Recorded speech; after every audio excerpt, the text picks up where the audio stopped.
నిన్నటి నుంచి పేపర్లలో నేను ఈ పార్టీలో ఏరుతున్నా ఆ పార్టీలో ఏరుతున్నా అని వచ్చింది. నేను ఏ పార్టీలో కూడా చేరను. నాకు ఏ పార్టీతో అవసరం లేదు. నేను ఫ్యూచర్లో ఏం చేయాలనే విషయం జాగృతి కార్యకర్తలతోని, తెలంగాణ మేధావులతోని, బీసీ బిడ్డలతోని, సామాజిక తెలంగాణ కోసం పనిచేసేటటువంటి అన్ని వర్గాల ప్రజలతోని అందరితోని మాట్లాడిన తర్వాత నిర్ణయం తీసుకుంటా. కానీ తొందరపడి నిర్ణయం తీసుకునే అవసరం నాకు లేదు. ఒకటి. రెండు, ఏదో నిర్ణయం తీసుకోవాలనేటటువంటి విషయంతో నేను పనిచేయడం లేదు. జరిగినటువంటి పరిణామాలను ఒక్కొక్కటిగా ఎదుర్కొంటూ వస్తున్నాను. నిన్న జరిగినటువంటి పరిణామం చాలా కీలకమైనది, నా జీవితంలో అత్యంత ముఖ్యమైనటువంటి పరిణామం.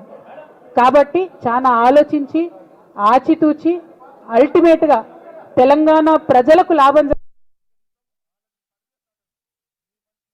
పెద్ద సార్కు నీడలాగా సంతోష్రావు గారు ఉంటారు. కూరలా ఉప్పు ఎట్లుంటుందో ఈయన అట్లా అన్నట్టు, ప్రతి దాంట్లో చెడగొట్టడానికి కొంచెం ఉండాలి కదా అట్లాంటి వాడు.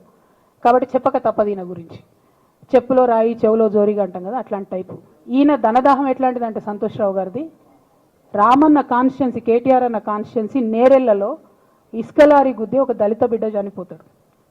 సరే, దాని మీద పాపం అక్కడ ఆ రోజు అందరు యాజిటేషన్ చేస్తే ఈయన సంతన్న అడ్వాంటేజ్ ఏంది, ఈడ కూర్చుంటాడు కదా సార్ దగ్గర, సీఎంఓలకి వెళ్ళి ఫోన్ చేసి అక్కడ ఉన్న పోలీసు వాళ్ళందరినీ ఒత్తిడి పెట్టి 7 దళిత బిడ్డల్ని కొట్టినరండి. 3-4 సార్లు 3rd డిగ్రీ వేస్తే ఇలా 7 కుటుంబాలు కూడా వాళ్ళు ఎందుకు కూడా ఏ పని చేసుకోలేనటువంటి పరిస్థితులలో ఆ దళిత బిడ్డలు ఉన్నారు. అది మొత్తం రాజకీయంగా బ్లేమ్ అంతా రామన్న మీదకి వచ్చింది.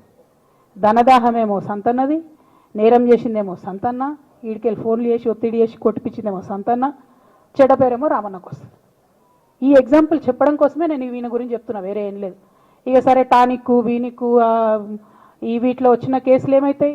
రేవంత్ రెడ్డి గారు ఆర్భాటంగా ఒక అనౌన్స్మెంట్ చేస్తారు. ఇంతకుముందు చెప్పిన కదా, మ్యాచ్ ఫిక్సింగ్ ఎట్లుంటుందంటే 1 డే న్యూస్ అవుతుంది, టానిక్లో ఈయన మీద కేసు పెట్టిరని. 3వ రోజు పోలీసు వాళ్ళు ఎఫ్ఐఆర్ కొట్టేసారు. మీరు ఇంకా కనుక్కోండి. కాజ్ చేసేసారు, కేసు మూసేసారు. ఏం అండర్స్టాండింగ్ ఉంది, ఎందుకు మూసేసారు? At the same time Harithaharam, తెలంగాణకు హరితహారం అని పెద్దలు కేసీఆర్ గారు పెద్ద కళతోని 230 కోట్లు అక్కడ గోబీ డెజర్ట్ల వాళ్ళు చెట్లు పెట్టి చైనాను కాపాడుకున్నారు. మనం అదే స్థాయిలో తెలంగాణను బాగు చేసుకోవాలని పెద్దసారి హరితహారం అని పెడితే, ఈయన దానికి నకిలీ ప్రోగ్రామ్ గ్రీన్ ఇండియా ఛాలెంజ్ అని పెడతాడు. తెల్లారులేస్తే సినిమా వాళ్ళని తీసుకురావాలి, రోజు ఒక ఫోటో వేసుకోవాలి. దాని వెనుక ఉన్న కుట్ర ఏంటంటే జియో అమెండ్మెంట్ అవుతుంది సంతోష్ గారి గురించి.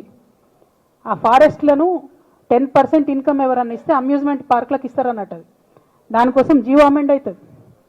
దానికి ప్రభాస్ గారిని, చిరంజీవి గారిని, అనేక మంది సినిమా స్టార్లను మోసం చేసి వాళ్ళని తీసుకుపోయి వాళ్ళతో ఫోటోలకు పోజులు ఇప్పించి ఫారెస్ట్లను కొట్టేయాలని ప్లాన్ అయినది. ఇక ఈయనకి 2-3 మనుషులు ఉంటారు సంతన్నకి. ఆయన పోచంపల్లి శ్రీనివాసరెడ్డి అని ఎమ్మెల్యే.